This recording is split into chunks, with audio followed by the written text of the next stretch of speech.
System starting up.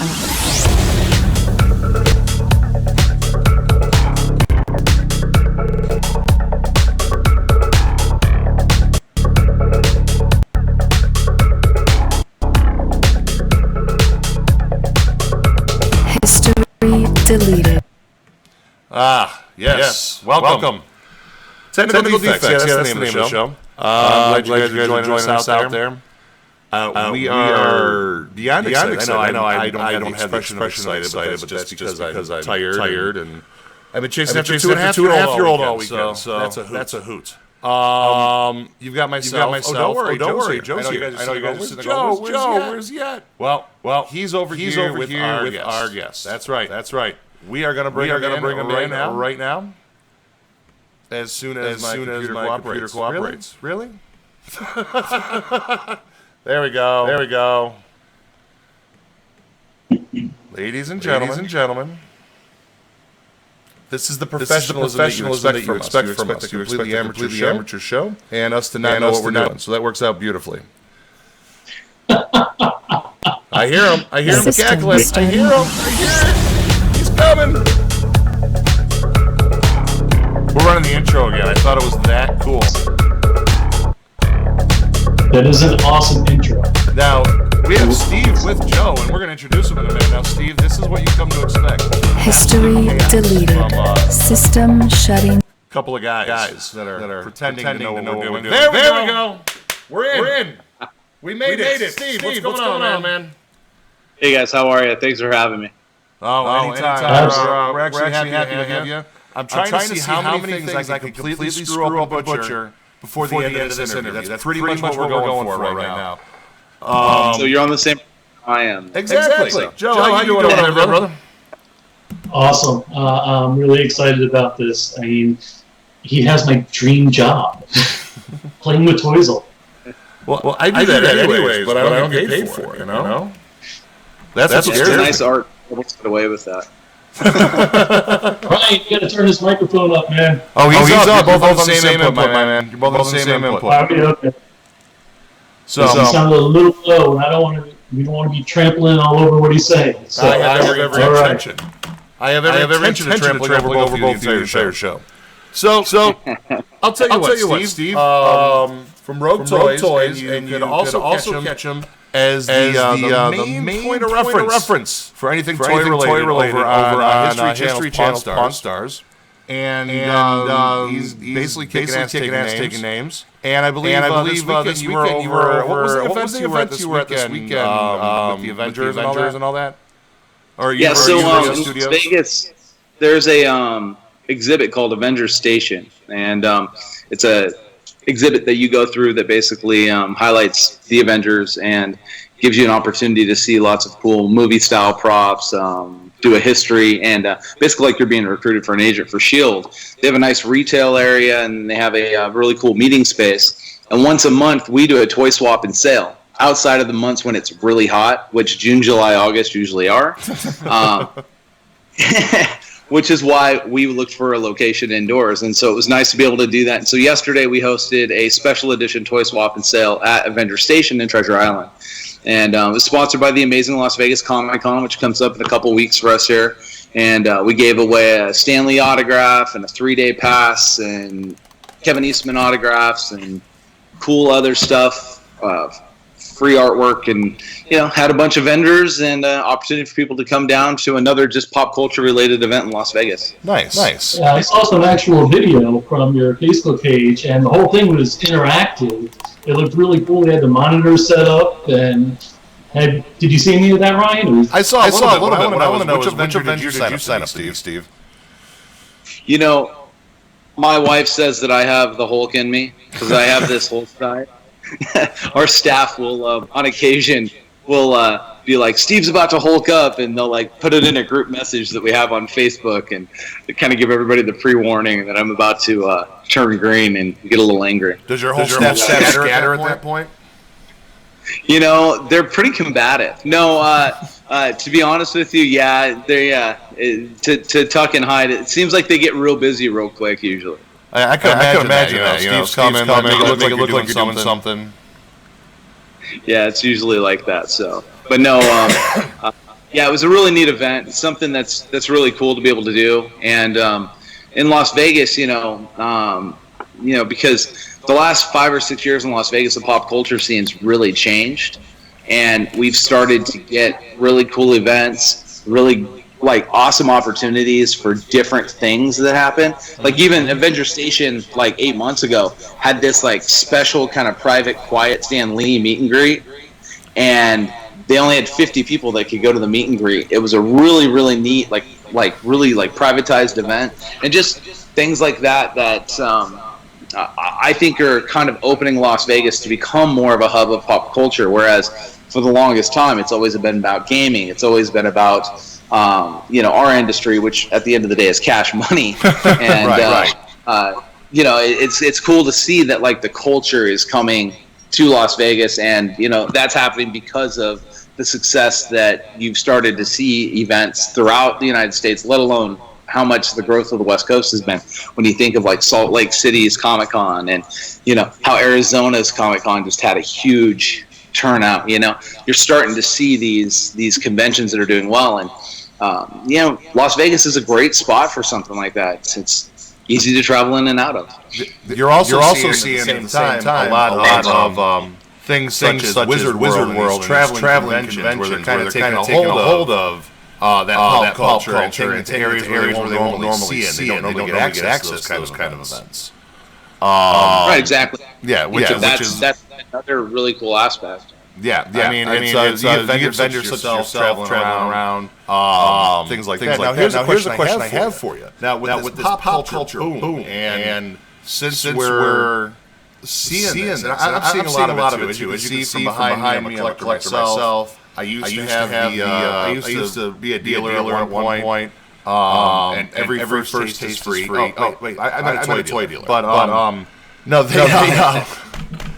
my question to you is this. Nowadays, everybody considers himself to be a dealer. Considers himself to be a vendor, a connoisseur of toys, collectibles, things of that nature. Do you think this is affecting the business negatively with this boom of people that are saying that they're dealers? I think the biggest problem you're seeing is it's more with new merchandise, because people have always been reselling their toys or their comics or their cards or whatever it is for years. Right.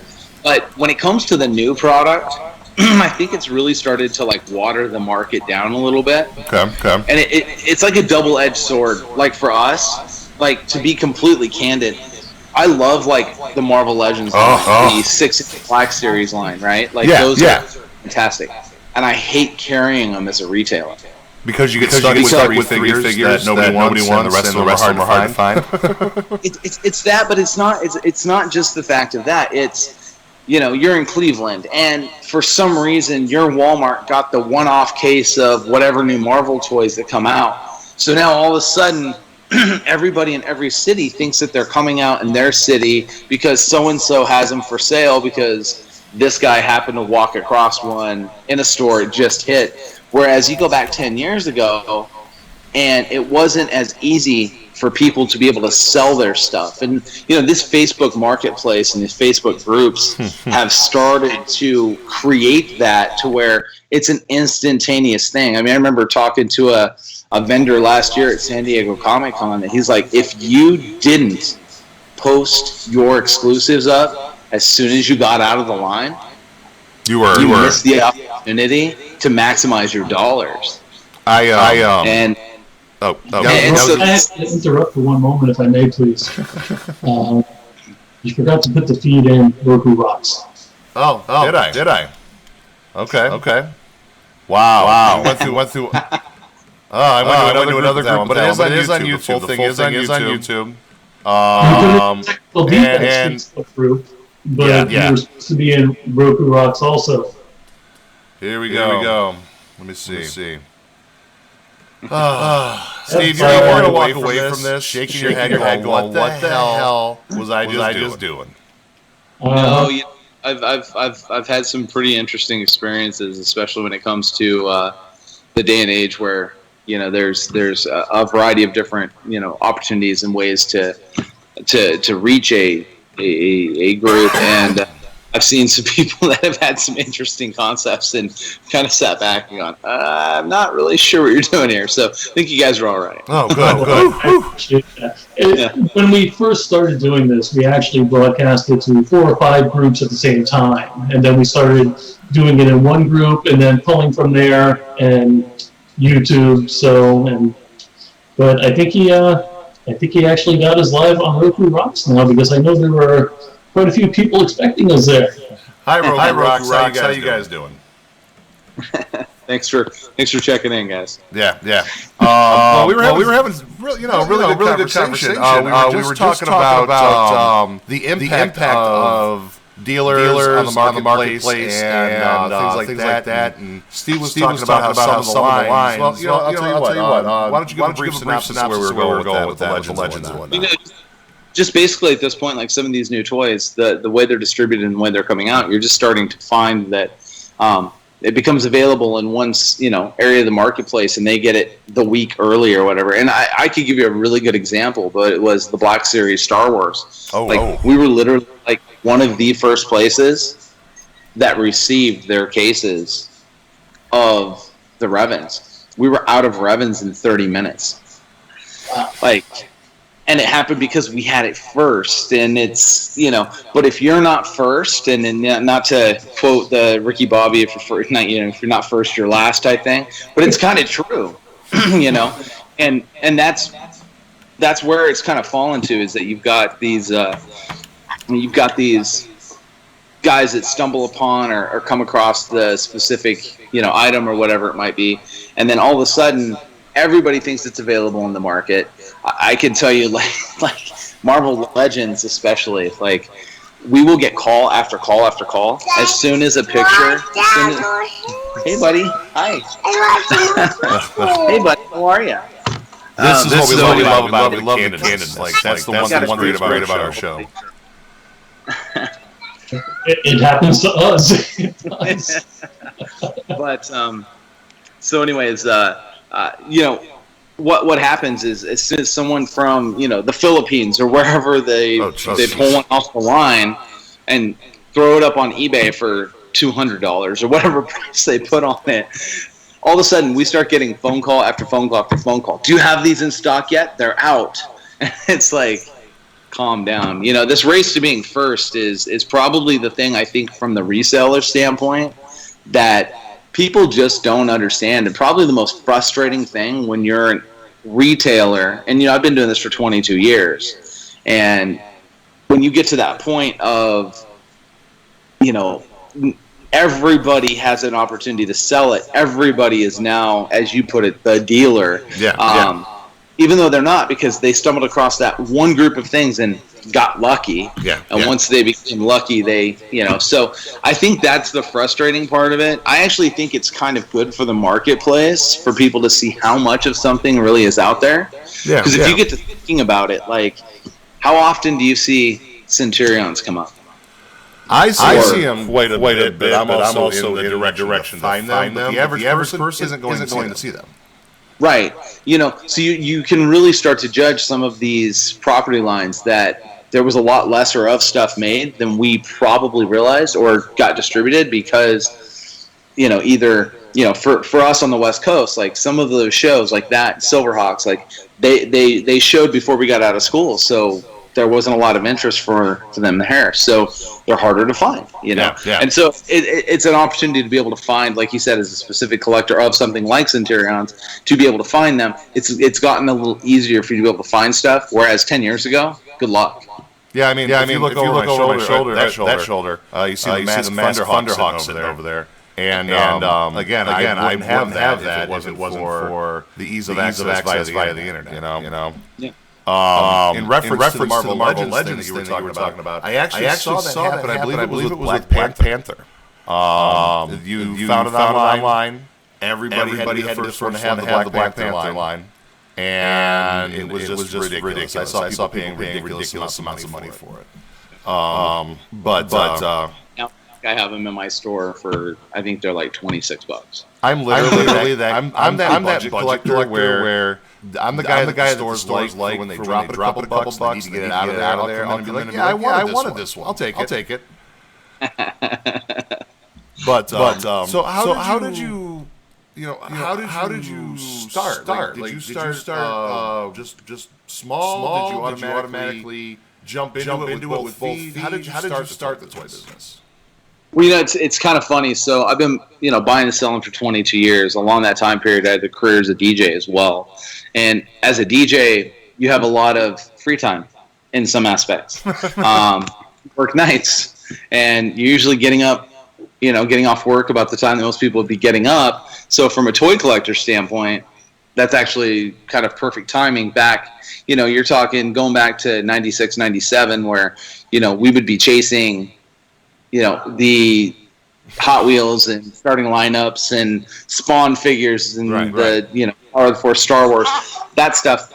I would always be able to be, first at the retail stores. But it started with sports cards for me. My mom was always a collector. My father says I got my collecting gene from my mother, and I was really big into sports cards as a kid. And my mom said I played it like the stock market. And I mean, at 15, I would carry $1,000 in my pocket.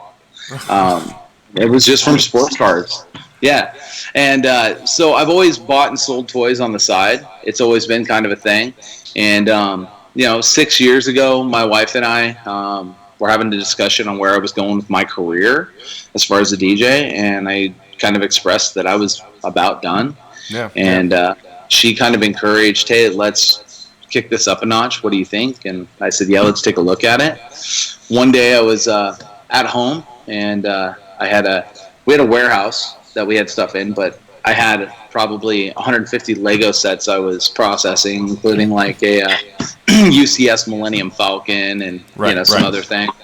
And she walks in, and she kind of comes around the corner, and I've got stacks of everything up on our kitchen table, and like she can barely see me, and she kind of like walks around the corner, and she looks, and she goes, "Get out." She's like, "Get out of my house." And I'm like, at that point, I'm like, okay. I'm like, and she goes, "Look," and let's be fair. My wife is the catalyst and the reason why we even had brick and mortar stores, because I didn't buy in at first. At first, I was like, I'm doing it online. That's where it's going. Where I need to be. And she goes, "No, I actually think we need stores in Las Vegas." And so when we did the first store, I was the one that was speculative.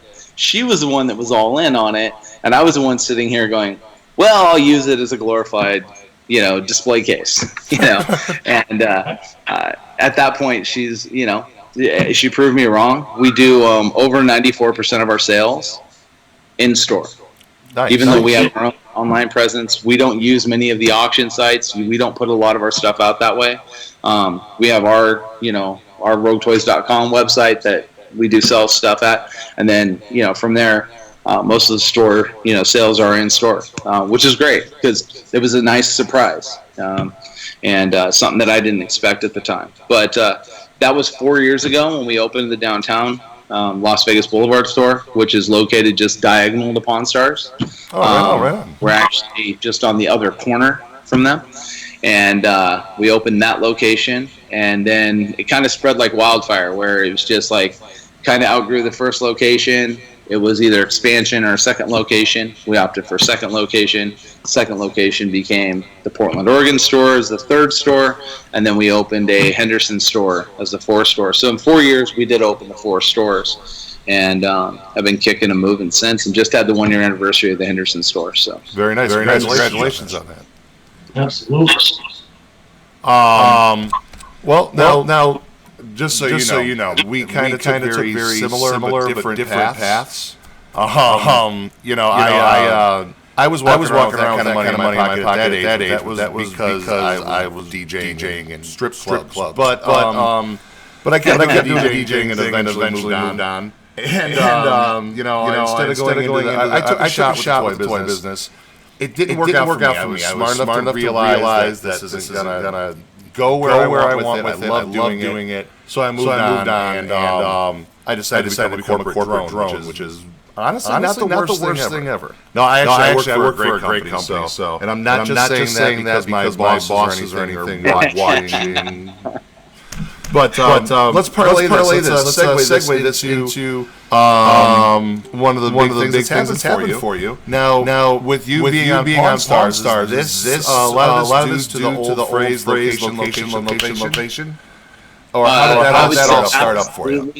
Yeah, absolutely. From a standpoint of convenience, I think after we first opened, it was probably within the first maybe 10, 12 months we were open. We were contacted by someone from the show who said, "Hey, would you guys ever be interested if we need somebody?" And of course, we said, "Yeah, we would. What do you need from us?" type thing. And they're like, "Well, if it comes to that, we'll let you know." Okay, great. And so, we had been across the street from them, and we had taken some residual traffic from them, which just kind of par for the course. Right. They would get the long lines outside, and people would casually look around and they'd see us and be like, "Hey, toy store, let's go take a look." Mm-hmm. And so obviously we drew some traffic from that, but we also had some mutual customers, and I think that's really kind of what directed us to the Pawn Stars family. And they contacted us and said, "Hey, we're looking to do some things differently, and one of them is that we share such and such customer that's mutual, and they've informed us that you're the one that we should be using or talking to." And I said, "Well, I appreciate that." And they're like, "Well, would you be interested?" And I said, "Well, I would, of course." And they're like, "Okay, well, can you come over and talk to us?" So went on over and talked to them, and wasn't really sure where it was going, to be honest with you. You're in a room with a bunch of people, they're asking you a few questions, they're just trying to fill you out and kind of get an idea. And they didn't really ask me anything technical. Most of the questions that I was asked was just based on like my background, who I was, where I was from, that type of stuff, whatever. Yeah. And I just kind of, I guess, maybe jumped the gun a little bit, but I was just kind of like, well, hey, if I'm going to do this, there's just a couple of things. One, my evaluation needs to be my evaluation. If you're going to ask me to come in and say read a scripted evaluation or something, I don't know that's the right thing for me. And I said the reason, nice opportunity, but I don't know that it is. And I'm like, and two, if I'm ever asked to overinflate or over-evaluate something, I'm not going to do it. It's my business. It's what I've done it for 22 years. And I've seen some of this, happen. And I'm not saying with Pawn Stars in general. I'm just saying I've seen it in a variety of different shows. I mean, there's so many buy-sell shows out there. Right. And so, that was kind of my stance. And the room gets awkwardly silent. And I'm kind of like, well, I guess that ship sailed, and I'm kind of like, well, it is what it is. And, Rick looks over and is like, well, that's good, because it's my money and I'm not in the business to lose it, and I'm not in the business to buy stuff I can't sell. So sounds like that's the right fit for us. Yeah, I mean, at the end of the day, you guys are real businesses. No, yeah. Well, and I think that's probably the biggest misconception for the show that people don't realize. Right. When they buy and come on the show, they pay for it. They buy it right then and there. They give that money. If they spend $100,000 on something, someone's getting cut a check for $100,000. Right. Right. And so I look at it from a standpoint for me that whenever I go in, like, I always fret, like, I don't want to be the guy that they're like, you cost me all of this money, especially when it's their money. It's different if it's mine, Yeah, I can gamble if I want to, but it's not fun when you're gambling with theirs. Yeah. Trust me, out there, there's plenty of gambling. I see all the time. I have another buddy of mine from another show. He always send pictures. I don't know how you guys do it in Vegas. You walk into a bar, you walk into a restaurant, there's a poker machine. I know this is totally off subject. I don't know how you guys do it. What's funny, I always tell people that in Vegas, we have more than just the two walls that of Las Vegas Boulevard with the two walls of casinos. Oh yeah. They have things like banks, grocery stores, gas stations. Those don't exist. What are you talking about? That's the difference. People in Vegas don't eat. Unless it's a buffet. We just do 24/7. Right. There you go. So we're going to jump back into the toy stuff for a minute. I actually have a question for you. And I have absolutely no real way to segue into it, so I'm just going to left turn it and say what the hell.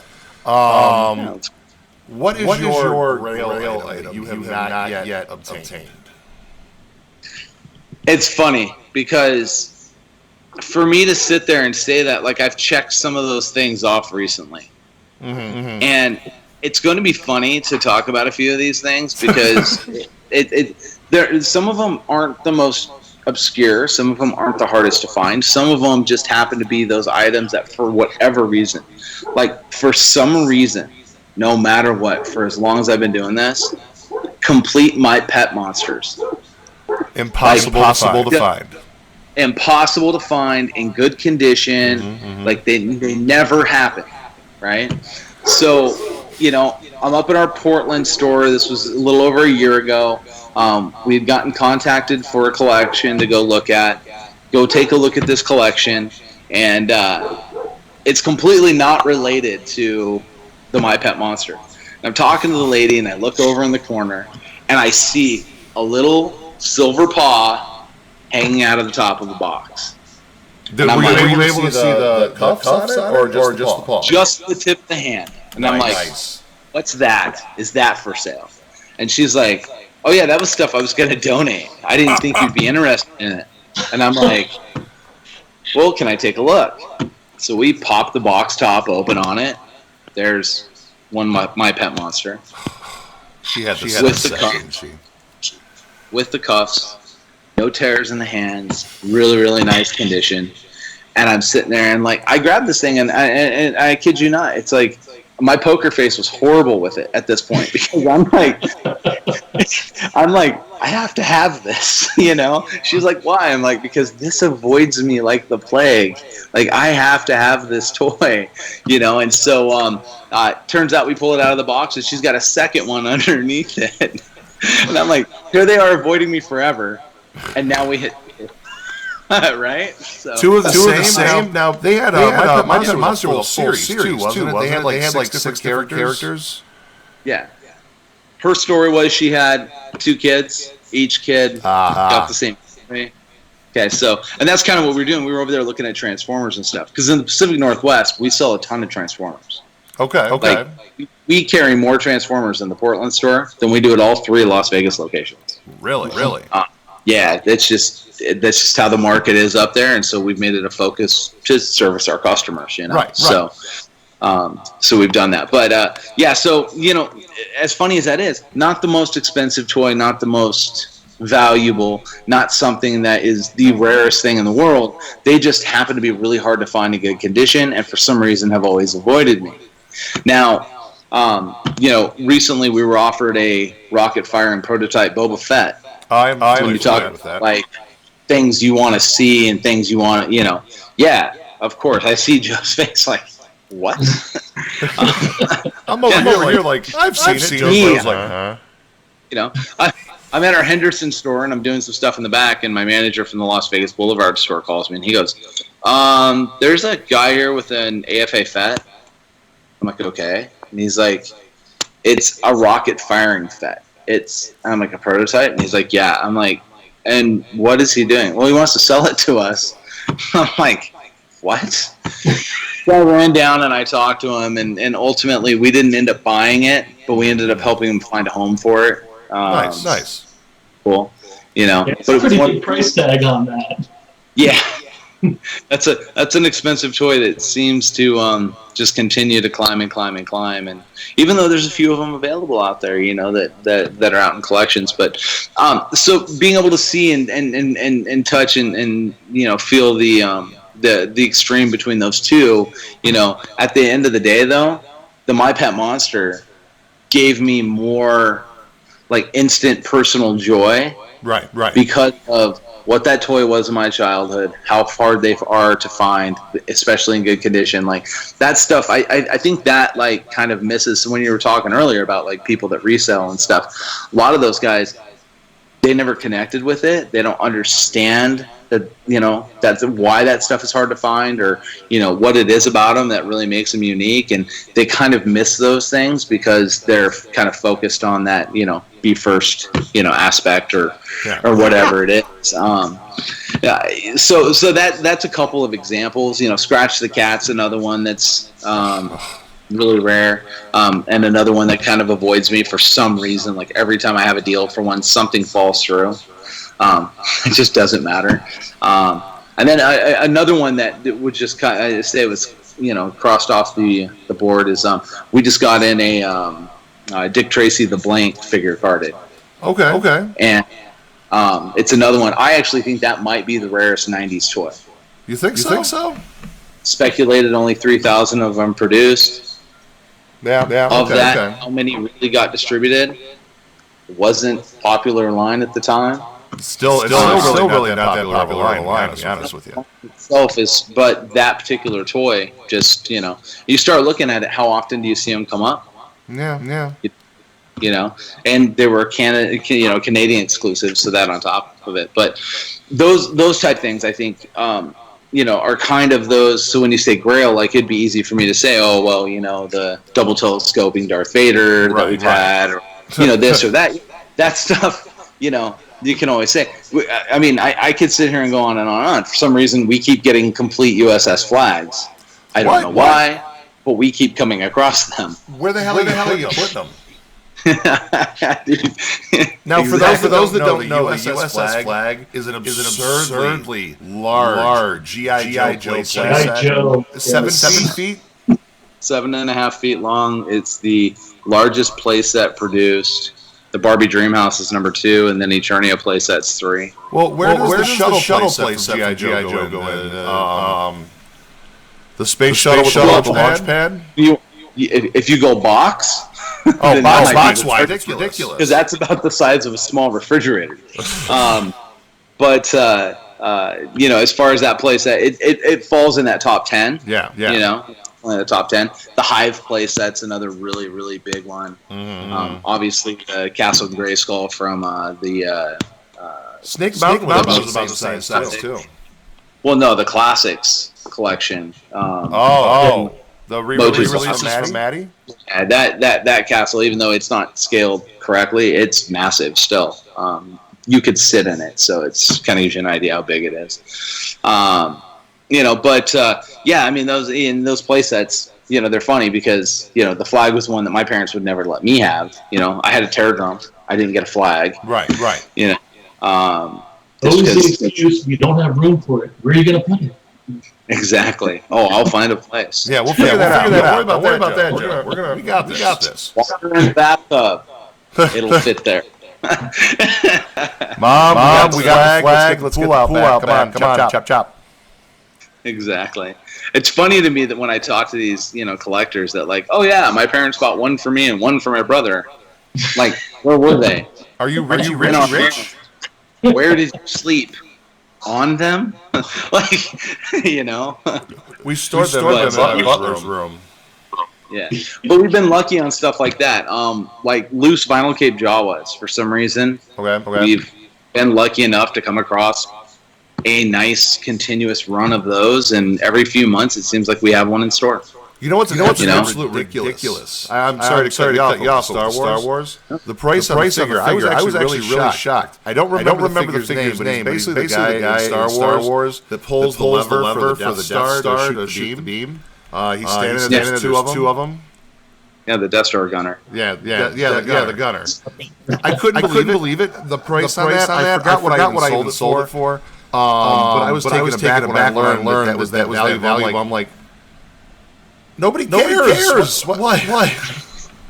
Yeah, those final 17 figures, just people realize, that's the day and age of the internet. Right. To really see how much of it is available out there, and for people to realize like how hard it is to complete the pop-up saber R2, to have an E99 with both arms and legs that don't look like she's limping down the road. Those figures, even Stormtrooper Lukes have, I can think back 3 years ago selling complete Stormtrooper Lukes for, $100, $110, and now they're going $300, $400, depending on if they're in really good shape, and and is everything with those things. Yeah, absolutely. So what would you say is the coolest item you have? I'm sure you can't discuss stuff that's been taped and coming up on new episodes or anything like that necessarily. But since you've joined them, what is the coolest item you've come across via Pawn Stars? Well, I guess I have two answers for you right now. So this last Monday, the episode that aired was the Thundercats episode, and he had the Thunder Cycle, and to find those with almost complete to complete sticker sets on them, and small amounts of wear are really, really hard. That was a really neat item from a standpoint that's just something I'm not gonna see often, or may not see in the near future. I would have to say, though, to be honest with you, the Popeye Squirt Guns episode that aired about a month and a half ago, of the boxes of retail packaging Popeye Squirt Guns. Right. When we find those, what I call retail rack toys, when you find those kind of in their completeness, and that they weren't really sold because they were those impulse purchase toys. I mean, they're basically what the fidget spinner is today. That was the, thing that you would find, up at the counter, that little squirt gun. To find a box full of those, and for that guy to see, hey, buddy, go check the phone real quick, okay? Go check on Mom. So he apparently wants to say hi to everybody. So this is hi, buddy. Brody. How you doing? Hey, he's got his big tablet. Maybe he's watching the show. I don't know. You know what's my 2.5-year-old stole my iPad. Yeah. I know how it is. They got the big tablet. You good on time right now, Steve? Yeah, no, I'm good. Okay. Mom had a late night last night, and she dozed off, I think. So, yeah, but I get that too. So, that particular toy, that set, like, that was really, really cool from a standpoint of, like, the history of Popeye. Yeah. It was an item that would have just flown off the shelf. Like, every candy store that had it, every confectionery that had that, box of squirt guns, like, it's summertime, they're gone. Like, they're not sticking around because it was that, Mom, I have to have this, I want this now. And so to see an entire box of them, usually you'll see them ones and twos, not the box. If you see a box, there might be 6 in it. Yeah. To see the actual box, the insert flap for it, the flat that separated the 2 layers of the guns and everything, like, that blows me away. What's that? I said that's I go nice.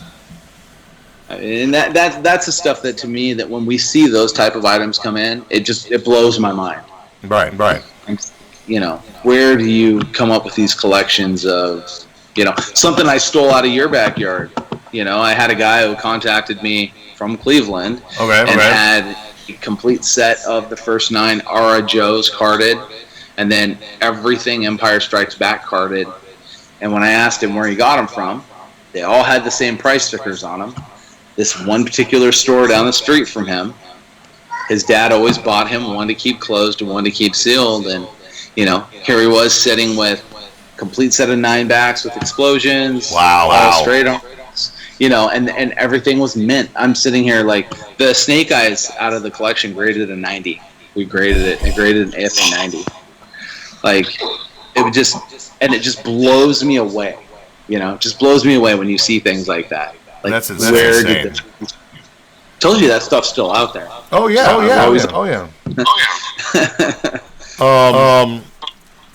Well, I'm looking at what I got going on here.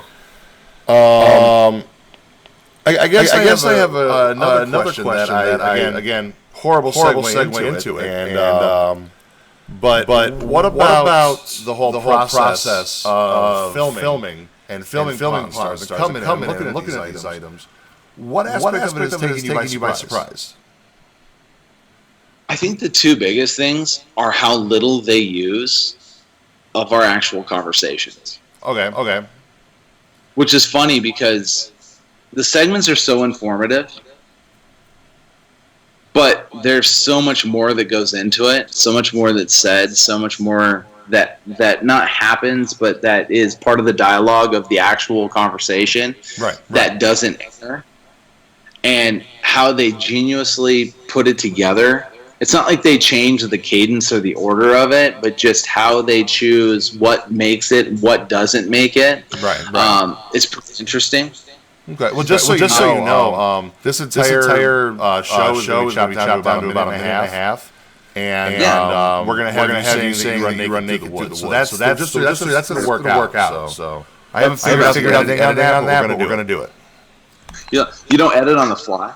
You know what I used to? I tried once. Yeah. Well, no, like I was telling you earlier, we normally run the multicam, but I gotta figure out what's going on with Skype stuff. So these guys, all our viewers and stuff, they know that we run the least professional operation known to man, and I actually wear that as a badge of honor. I mean, it's perfect because you own it, and so you can't go wrong. We manage expectations. You walk in, you know what you're getting out of the deal.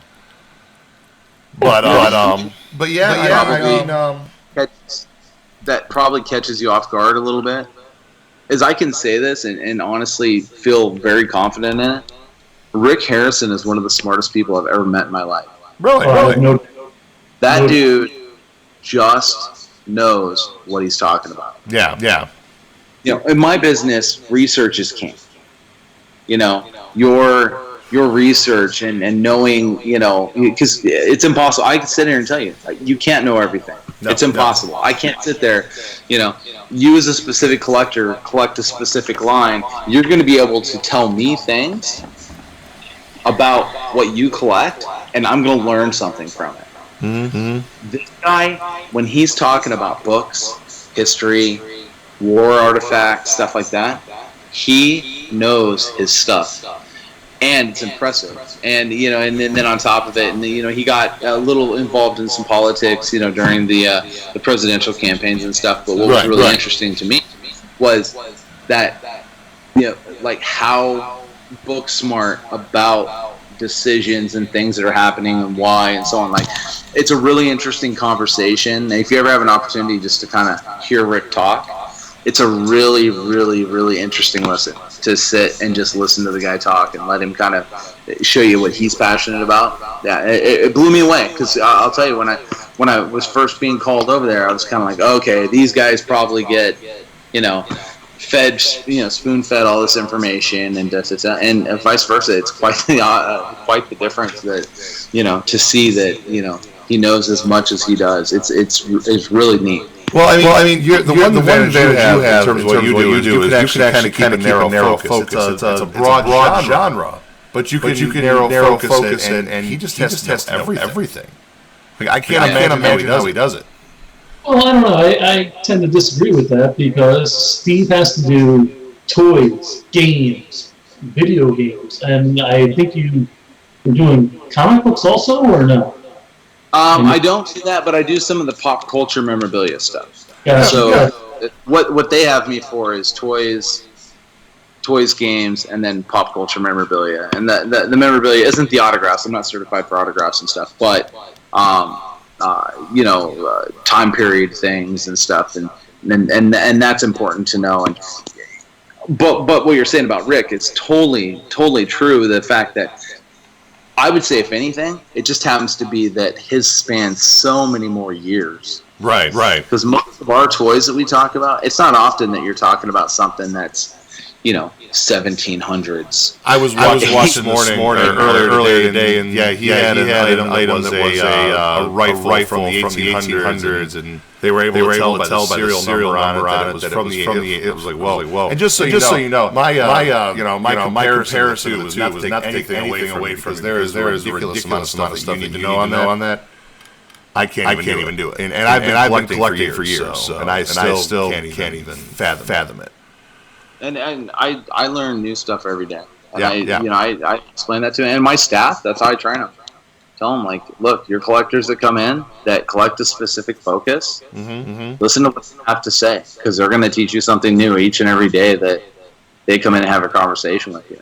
They know I'm really strong. nuances. Yeah. Yeah, no, they do. And, in 80 property stuff, I'm really strong in. There's some areas I'm not that strong in.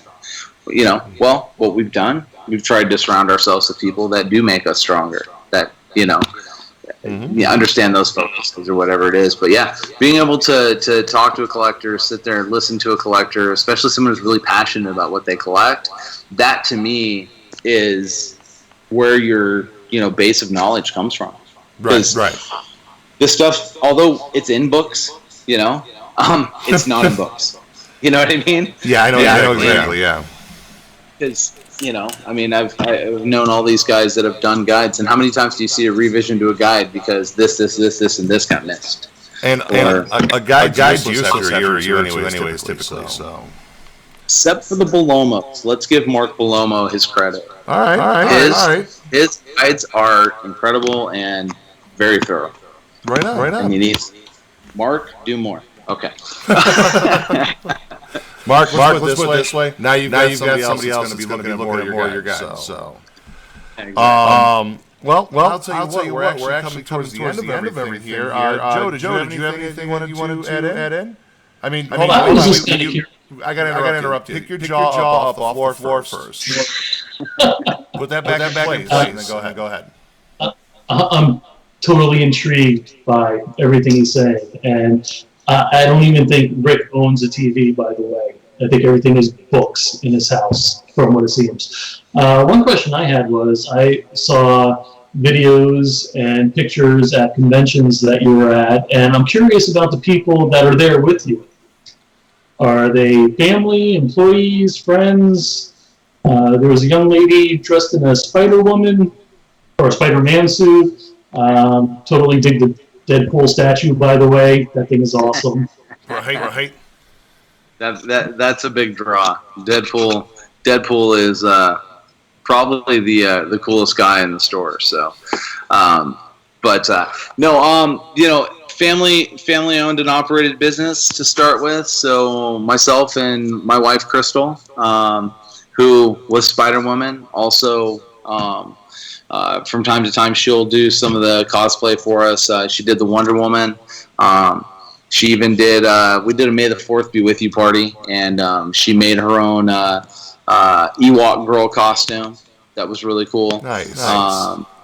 She. It's funny though, as I sit here and I say this, like, she knows as much, if not more, than I do about stuff. It's like incredible how much she knows and how and for her, she didn't grow up and play with this stuff, so she had to go out and find the information and become knowledgeable and stuff. It's neat to see someone be able to actually do that. She had all the business smarts. She's the background of the business where, like, she's made sure that this, that, and the other is handled and taken care of and focused. And so from that standpoint, there's that. Other people that you're going to see involved, we have employees, we have really good partners. Our manager for our stores, Ethan, he's really strong, and his focus is Ninja Turtles. Nice. And he's really big into Ninja Turtles and some of that like 90s Marvel stuff and everything. So it's really good for him to have a strong focus there. I have David, and David's really big into the modern Star Wars. And so he's the one that, when it comes to me, like, I'm really strong in Star Wars, but when it comes to the modern stuff, David runs circles around.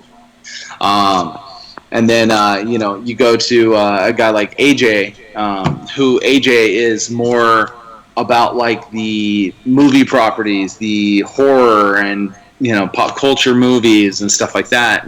And kind of knowing like this is from this and that and so on. And again, just having strength in an area that maybe I myself or Crystal doesn't have as much strength in.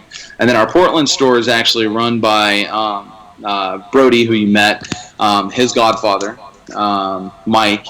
And Mike was a ex-employee of mine in the DJ world, who became a very, very good friend, and I would consider him a brother at this point. And he was working with Nike and then the Hurley brand. And after we opened the stores, contacted me and said, "Hey, we need to open one of these in Portland, and I want to run it."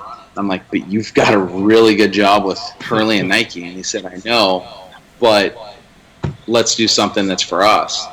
And that's kind of what really spurred the Portland store. And that store, like that, and that's another person, like down the road, you're going to want to talk to Mike, because his story and his background is so different than mine and comes from just a different place. And that's really neat to see. But yeah, so the different people that are involved, between that and then our partners that we have between, here in the Las Vegas Valley, we've got some groups that we partner with, both cosplay related and just pop culture related. And even we've put together some of our own stuff. Like we have a group called the Rogue Squadron, which is a Star Wars collector club that's was brought together out of our stores, and since then has become a collector group that meets once a month, and they volunteer their time at different events to help with our fundraising side for charity and stuff and everything.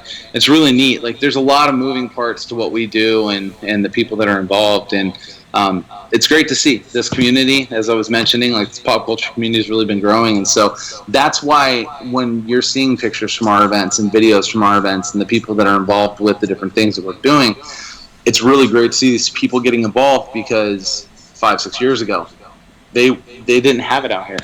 There was maybe a convention that would come around once a year. It was for 3 days, and after that everybody kind of hide. No one knew that so and so collected comic books over here and this guy collected toys. And now they get together on a weekly to bi-weekly basis of getting together. And we've even seen that there's 2 nightlife establishments that are based around pop culture that have opened over the last year and a half, 2 years here in Las Vegas, both the Millennium Fandom Bar and the Nerd. Nice. It's really cool to see, people, the Millennium Fandom Bar focused on cosplay. They encourage cosplay. They host different nights and different themes, and it's really cool to see the people come out. They just did a Wonder Woman event last night, So, it's really neat to see. And that's all coming about because of, not saying our events, saying because of the events that have put themselves in the forefront here in Las Vegas, the different conventions, the different shows, and opportunities. Like I said, we have great partners. And I know I'm giving you a long answer here, but I love it. And we're lucky to have, Zappos.com is headquartered here in Las Vegas. Okay. And they're one of our biggest supporters. They have 1,600 employees who we do events with them twice a year. We do one-day mini conventions called Fandom. And it's really to give their employees another activity to do. And at the same time, they open it up to the public, which then gives the Las Vegas community another event to do. And so it's really neat to have those opportunities, And, we need to get you guys over to my work. I've been telling you, it's neat to see how it all pulls together. And I wouldn't be surprised if at some point your work didn't do something with Zappos, just the way that they are with their they have, you think I have a cool job, they have Fungineers. Their entire job is to plan fun for their staff. That's what they do. I've got one more question before we go, and it's kind of ongoing between Ryan and I, it's not a question on the list. Marvel or DC? I'm going to fall more Marvel, and strictly because it's giving us so many more characters, so many stronger storylines, so many better individual properties. And I just had this conversation with somebody, in particular Wonder Woman, that why we liked Wonder Woman as a whole so much, in my opinion of it, is because you independently didn't know as much about Wonder Woman as you do some of these other characters. Therefore, if it wasn't true to the storyline, we didn't miss as much as when we did when we saw Ninja Turtles or Transformers or, Batman or Superman, because we have these outlined expectations for those properties. We haven't had as much of an outlined expectation for it. Marvel has done a really nice job of staying true to those expectations and incorporating new thoughts. And they're pulling a lot of third string players too. I mean, characters that weren't in the forefront. Right. Well, and I'll call something right now. If they do a Black Widow movie it will be the best superhero movie ever made. I'll agree with that. I am forward in the female Captain Marvel. So. Yes. But I'm saying that because we don't have enough background storyline for Black Widow, because she's just intertwined so many different verses, nothing's really stayed focused to her. It's endless. She can go anywhere, incorporate anyone, and do anything. And the only real background we've gotten from her was from Age of Ultron, to be honest with you. Right. Yeah. Right. And that's it. So that to me is something that I'm really interested to see how they move forward. I mean, it's why we love Guardians of the Galaxy. Right. You have no basis to comparison to it. Well, I need to tell you my reason for not being a big fan of the DC universe. And I say one word. Martha.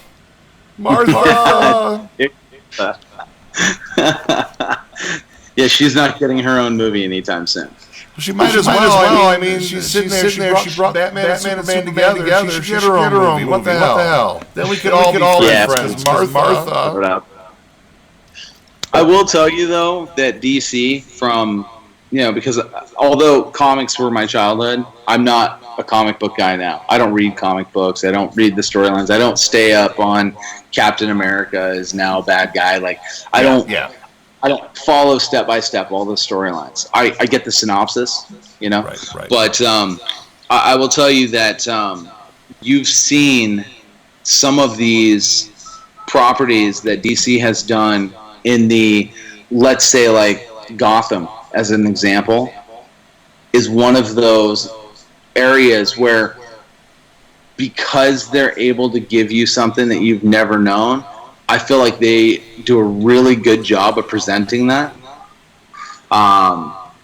Whereas I wasn't as in love with S.H.I.E.L.D., the Agents of S.H.I.E.L.D., as I was Gotham, because there was just so much new.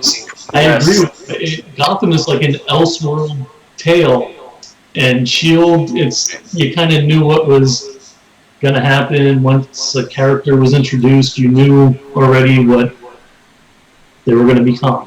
I completely struggled with Gotham. I gave it a chance. I gave it season after season, and I tried. I even struggled with getting S.H.I.E.L.D. What's that? My suggestion is go back and watch the beginnings with Fish Mooney. Right. Skip seasons and get the introduction of the Joker. I think you'll change your mind.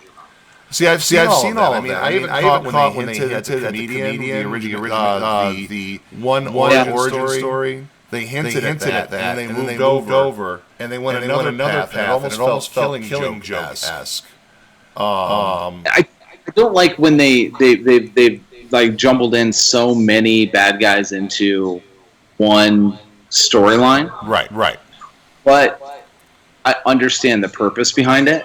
Yeah. And why you need to do that. Right. And because they needed to continue to produce and introduce characters to make it more vast and to give you more legs to go on. Mm-hmm. But at the same time, the premise behind the story, how it's coming, how you're getting the origin of Batman, how you're getting the origin of, people forget, like you've got, Poison Ivy's origin there.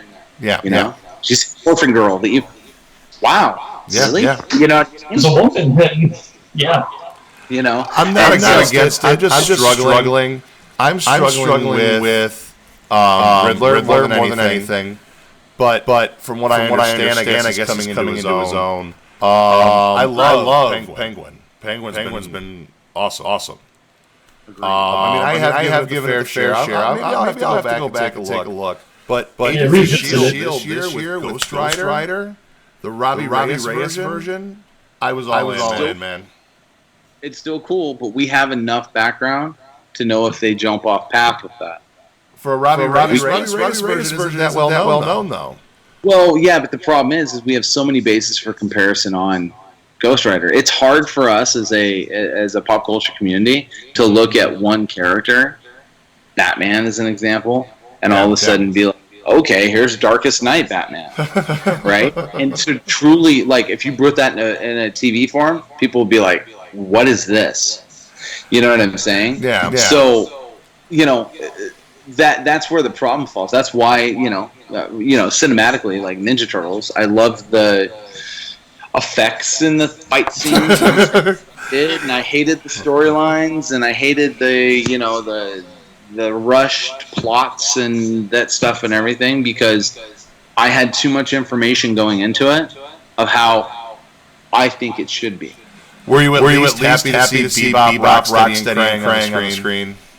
I'll tell you now, if they had just made that movie about Bebop and Rocksteady, it would have been one of the best movies. Yeah. Well, Left Krang out. Yeah. They assembled the Technodrome through the air, and Donnie figures out what it is in 2.5 seconds. Drives me nuts. Like that. I know. That whole, hold on, that's a Technodrome, and it's here to destroy the world. Let me use my goggles. I got it. What? Find out what that is. But no, that's the type of stuff that I think, which is why I think Marvel is winning in the cinematic universe. I can't tell you in the comic verse just because I don't follow the storylines enough to know whether they're winning, they're not, or so on.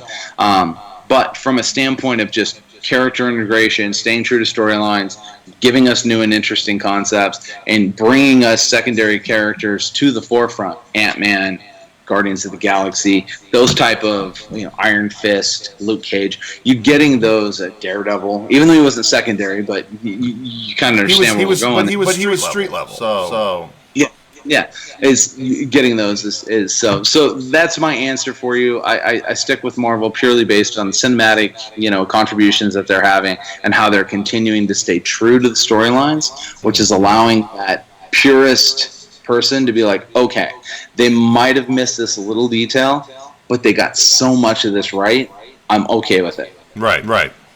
DC, it's like, all I can say is that's fine, Steve. I was just starting to like you, but I can't. Sorry, he doesn't like me either. I'm only gonna say this to make him happy. Joe, you're wrong. This is an amazing day. Amazing day. But was I going to say something? But I'm just too ecstatic to remember what I was going to say. Oh, you're celebrating your jubilation. Well, there was also this. We have sang the praises of Marvel. If by any chance anybody has anything to do with even like catering for Marvel. Don't screw up Punisher. Don't give him bad food and give him, send him to the bathroom. Don't screw up Punisher. Please. I'll tell you what, though, they did the right casting for it. Oh my God! They nailed that. That's a for sure thing. Yeah. All right, we'll check it out. Steve. I want to thank you for being with us, and I want to give you an opportunity right now to plug everything you got going on. So do the rundown, let everybody know what you have happening before we wrap up completely here. Absolutely. Well, Rogue Toys, roguetoys.com. If you're in Las Vegas, we got 3 stores for you to visit, 2 in Las Vegas, 1 in Henderson. We have the Portland, Oregon store, but roguetoys.com, you can find all that information. And Pawn Stars is new every Monday on the History Channel. There's generally 2 new episodes. I don't know that I'm on this Monday on a new episode, but I know the Thundercats episode will re-air this Monday, so if you missed it, it's a chance for you to check it out. And it's on the History Channel. Guys, go watch it. Tell people you like it, and hopefully they'll keep me around a little longer. Very cool. Hey, Joe, what we're going to do, we weren't really sure how long Steve was going to sit around. We had an awesome interview, I think. And we're going to wrap it up for this evening, and I think maybe tomorrow night, or maybe we'll hold till next week. We'll go back to our normal shenanigans where I sit around and tell Joe he's wrong and make fun of him for an hour. And we did get that in. Well, yeah, we got a little bit of it in. I may be wearing your Rogue Toy shirt, so I want one of those. Is that on the website? Or do you have to get a job? Can you hear me? Are those on the website, Steve? I don't have them on the website, but we have new shirts that are coming. So we have some pretty cool new ones that are coming. And if you watch some of the inspired logos and stuff that we've had, I think you'll get an idea of some of the stuff that we might have. We have a really cool, like, kind of collabed Power Rangers one that's really neat, and there's some really cool stuff. So, but yeah, we'll see about getting you a shirt. We'll see what we can work out. All right. Those are cool. Once again, Steve, thank you very much for your time. We're very appreciative of you joining us tonight. Thank you. We will be back. Like I said, we might do a show tomorrow night, depending on if we're squirrely or not. Otherwise, we will see you guys next week. Joe? Say bye. Thanks again, Steve, for joining us, and safe streaming all. I will see you guys later, and I will see you in hell. Wow. That was, Going right for it. Let me play us out. System starting up.